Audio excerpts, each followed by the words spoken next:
SciTechTalk thema 1 over kunstmatige intelligentie en robots. Thema 1.17. Een computer die succesvol een mens kan nadoen. A computer that passes the Turing test for the first time, convincing users it is human. 9 juni 2014. Een computer doet zich succesvol voor als mens. Het is een computer gelukt om de Turing-test te doorstaan. Meer dan 30% van de juryleden was van mening dat ze met een mens aan het praten waren in plaats van met een computer. Dat meldt de Britse Universiteit van Reading. De test werd verslagen door Eugene, een computerprogramma dat zich voordoet als een 13-jarig Oekraïens jongetje. Volgens de test moet het programma erin slagen om 30% van de mensen te laten denken dat ze chatten met een echt persoon. Guzman kwam uit op een percentage van 33%. Eugene Guzman werd ontwikkeld door Vladimir Veselov en Eugene Demchenko. Volgens hen claimt Guzman alles te weten, maar omdat hij 13 is het ook geloofwaardig dat hij niet alles weet. De test is dan ook met name gericht op het geven van menselijke in plaats van correcte antwoorden. Volgens de universiteit is het de eerste keer dat een computer de Turing-test weet te doorstaan, maar er zijn verschillende varianten van de Turing-test en er is geen officiële manier om de test te beoordelen. Er is dan ook al eerder geclaimd dat een computer de Turing-test heeft doorstaan. In het radioprogramma op Radio 1 De Ochtend van maandag 9 juni 2014 kwam dit onderwerp ook aan de orde. Onder de titel Jongetje of robot. Is het nou een mens of is het een computer? Het wordt steeds lastiger om dat vast te stellen. Een nieuw computerprogramma dat zich voordoet als een Oekraïens jongetje spant de kroon.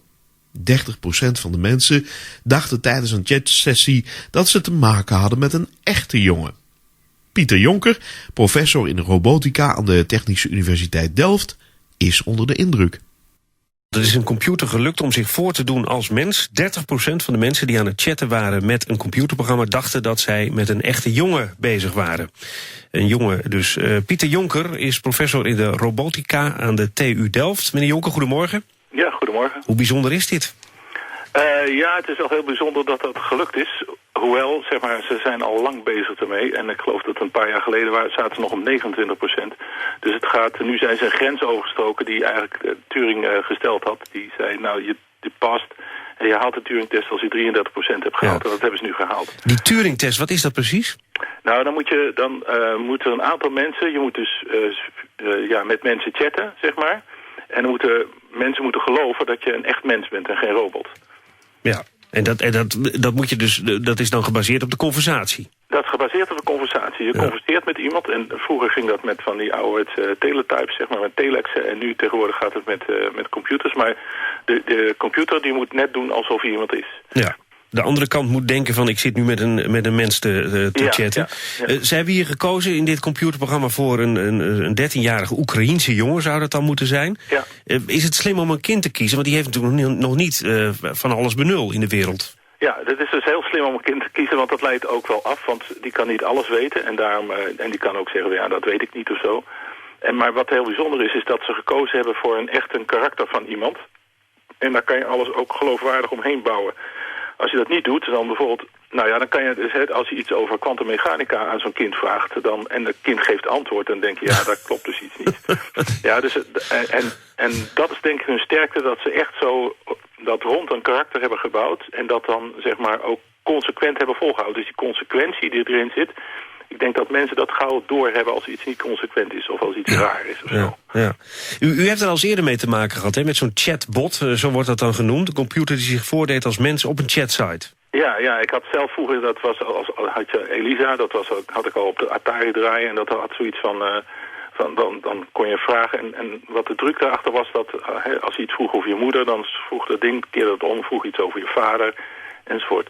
Maar waar je op doelt is, ik heb ooit een keer een vriendin die net gescheiden was en die was aan het chatten via een datingprogramma en die heeft aan een chatbot gehangen en dat was niet fijn. moet ik zeggen. Want die werd daar redelijk raadloos en gedacht dat die dacht dat ze gek werd of zo. En ik weet niet ik heb nooit kunnen achterhalen wie dat gedaan heeft, maar ik vond het een beetje misdadig. Maar dat was ook iemand die had daar dan een computer opgezet? Ja, in het begin was het wel een echte chat, maar op een gegeven moment heeft hij dan een chatbot gehangen. Ik denk, dus dat is... Ja. Waarom willen we dat computers op mensen lijken eigenlijk? Waarom willen we dat? Nou ja, bijvoorbeeld, je hebt nu front office, back office, dat je allemaal en dat is juist, dat je hebt een probleem, dat ga je uitleggen. Nou, triviale problemen worden dan afgehandeld en moeilijke problemen, die moeten naar de back office gaan. Maar heel vaak word je afgepoeierd. Nou, die front office, daar kan je ook een chatbot voor neerzetten, om gewoon een heleboel dingen af te vangen. Dat is dan ook, maar dat is het punt eigenlijk, dit is een soort human-machine interface systeem. Maar het ding moet dan wel uiteindelijk probleemoplossend vermogen hebben. En dus als je maar heel vriendelijk door iemand behandeld wordt, maar uiteindelijk draait het nergens op uit, dan schiet je er ook niks meer op. Nee. Dan heb je een luisterend oor, maar dan heb je je probleem nog niet opgelost. Nee, precies. Dat is wel heel fijn. En dat lost misschien wel 50% van alle problemen op. Maar als je echt een probleem hebt, dan schiet je er niet zoveel mee op. Nee. Nou is nog niet zo lang geleden in de bioscoop, of hij draait misschien nog wel steeds, de film Her. Daarin wordt een man verliefd op zijn computer. Ja. Is dat nu iets minder onwerkelijk geworden, zou je kunnen zeggen? Ja, dat is natuurlijk een begrijpend oor. Dat is vaak heel verhelderend. Want dan kan je gewoon al je rommel die je kwijt bent, kan je spuien. En dat helpt. Ja, en dat verliefd worden, dat is ook een beetje zo... je bent heel erg gewend aan je laptop of aan je iPad of weet ik wat. Of aan je auto. En dan krijg je toch een soort menselijke gevoelens voor, omdat het nou eenmaal in een mens zit. En dus als je uiteindelijk je trouwe auto naar de schroothoop moet brengen, dan denk je ook van vind ik niet fijn. Dus dat soort gevoelens. Maar echt verliefd worden, ik denk dat dan moet er toch wel ook fysiek contact zijn en zo. En dat heb je niet met je laptop. Nee, dat is waar. En een beetje menselijk, zo'n computer kan geen kwaad. Maar er zullen ook mensen zeggen, we moeten ook niet op mijn schoonmoeder gaan lijken. Niet die van mij natuurlijk, daar is niks mis mee. Maar... Nee, maar het is ook zo, bijvoorbeeld gisteren weer ergens naartoe geweest, dan heb je zo'n echte tearjerker. En dan voel je achteraf ook een beetje gefopt. Dan denk je, weet je, dat speelt in op menselijke emoties en zo. Maar uiteindelijk denk je, je probeert er met tranen uit te trekken. Dus valse emoties, dat is ook iets waar je niet om zit te springen. Denk ik. Dat is sowieso een devies misschien in het leven, zo echt mogelijk. En dat geldt dan voor die computers ook weer. Maar goed, ze komen steeds verder in de buurt, kennelijk. Pieter Jonker, hartelijk dank voor de uitleg. Ja. Professor robotica aan de TU Delft. From the website of the Reading University, Turing test success marks milestone in computing history. Release date June the 8th, 2014. A historic milestone in artificial intelligence set by Alan Turing, the father of modern computer science, has been achieved at an event organized by the University of Reading. The 65-year-old iconic Turing test was passed for the very first time by supercomputer Eugene during Turing Test 2014, held at the renowned Royal Society in London on Saturday. Eugene, a computer program that simulates a 13-year-old boy, was developed in St. Petersburg in Russia. The development team includes Eugene's creator Vladimir Veselov, who was born in Russia and now lives in the United States, and Ukrainian-born Eugene Demchenko, who now lives in Russia. The Turing test is based on 20th century mathematician and codebreaker Turing's 1950 famous question and answer game, Can Machines Think? The experiment investigates whether people can detect if they are talking to machines or humans. The event is particularly poignant as it took place on the 60th anniversary of Turing's death, nearly 6 months after he was given a posthumous royal pardon. If a computer is mistaken for a human more than 30% of the time during a series of 5-minute keyboard conversations, it passes the test. No computer has ever achieved this until now. Eugene managed to convince 33% of the human judges that it was human. This historic event was organized by the university's School of Systems Engineering in partnership with RoboLaw, an EU-funded organization examining the regulation of emerging robotic technologies. Professor Kevin Warwick, a visiting professor at the University of Reading and Deputy Vice-Chancellor for Research at Coventry University, said, "In the field of artificial intelligence there is no more iconic and controversial milestone than the Turing test, when a computer convinces a sufficient number of interrogators into believing that it is not a machine but rather is a human." It is fitting that such an important landmark has been reached at the Royal Society in London, the home of British science and the scene of many great advances in human understanding over the centuries. This milestone will go down in history as one of the most exciting. Some will claim that the test has already been passed. The words Turing test have been applied to similar competitions around the world. However, this event involved the most simultaneous comparison tests than ever before, was independently verified, and, crucially, the conversations were unrestricted. A true Turing test does not set the questions or topics prior to the conversations. We are therefore proud to declare that Alan Turing's test was passed for the first time on Saturday. Of course, the test has implications for society today. Having a computer that can trick a human into thinking that someone or even something is a person we trust is a wake-up call to cybercrime. The Turing test is a vital tool for combating that threat. It is important to understand more fully how online, real-time communication of this type can influence individual human in such a way that they are fooled into believing something is true when in fact it is not. Eugene was one of 5 supercomputers battling it for the Turing Test 2014 prize. On winning the competition and achieving this historic milestone, Vladimir Veselov said, "I want to congratulate everyone who worked on Eugene Guzman. Our whole team is very excited with this result. It is a remarkable achievement for us, and we hope it boosts interest in artificial intelligence and chatbots." Special thanks to Professor Kevin Warwick and Dr. Yuma Shah for their effort in organizing the event. Eugene was born, in quotes, in 2001. Our main idea was that he can claim that he knows anything, but his age also makes it perfectly reasonable that he doesn't know everything. We spent a lot of time developing a character with a believable personality. This year, 2014, we improved the dialogue controller, which makes the conversation far more human-like when compared to programs that just answer questions. Going forward, we plan to make Eugene smarter and continue working on improving what we refer to as conversation logic.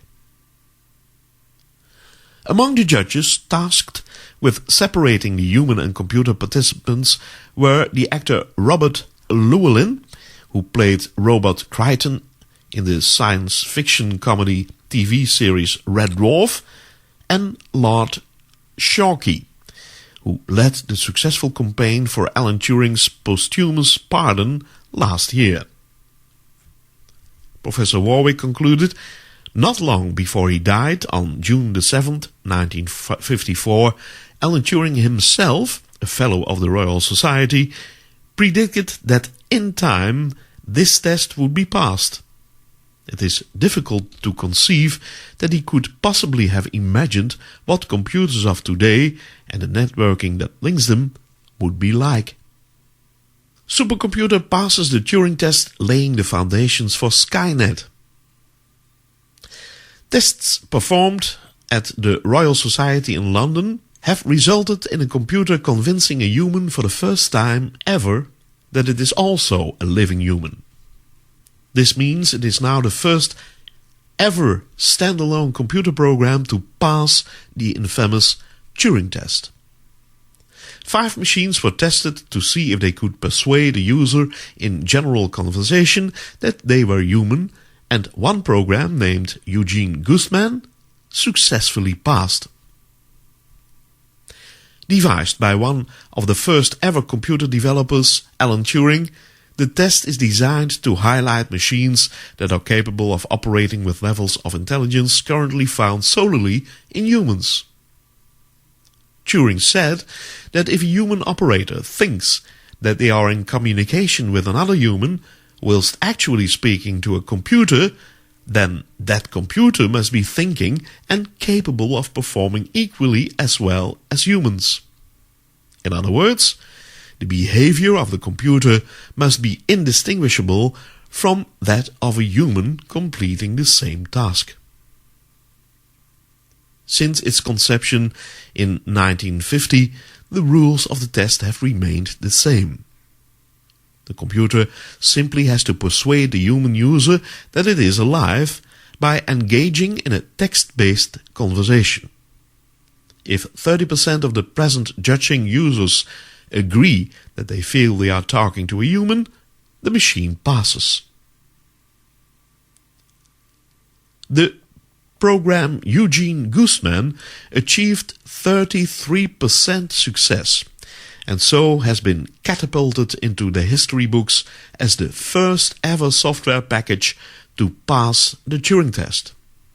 Previously, only bots in games had passed the test rather than standalone programs. The program was written by Russian Vladimir Vasilov, who now lives in the United States, and Ukrainian Eugene Demchenko, who now lives in Russia. The program aims to be a 13-year-old schoolboy, and you can actually talk to Eugene online at his website. Vasilov responded to the news by saying, "It's a remarkable achievement for us, and we hope it boosts interest in artificial intelligence and chatbots." Many are skeptical of the possible consequences of machines gaining human levels of intelligence, however, citing the fantasies shown by films, such as the Terminator series, as possible results of machines pondering ways to gain control of us. Experts argue over whether this is actually possible, but anything with increased intelligence could be thought to think in the same way and so want dominion. Alan Turing died in 1954 in an apparent suicide resulting from cyanide poisoning. He had been chemically castrated after his 1952 conviction of practicing homosexuality, and then condoned almost universally. After a lengthy campaign supported by many, the United Kingdom awarded Turing a posthumous royal pardon last December 2013 as a tribute to the great contributions he made to the world of computer science and his efforts during World War II at Bletchley Park to decode messages sent from German Enigma machines using the Colossus computer. Today's events are likely to significantly shake up the world of artificial computer-controlled intelligence. By anyone's books, knowing that another entity can now exhibit intelligent behavior indistinguishable from that of a human is certainly something interesting to consider. At least that entity can still be switched off for now. This was SciTechTalk, Theme 1 on artificial intelligence and robots. Computer passes the Turing test for the first time, convincing users it is human. De computer doet succesvol de mens na.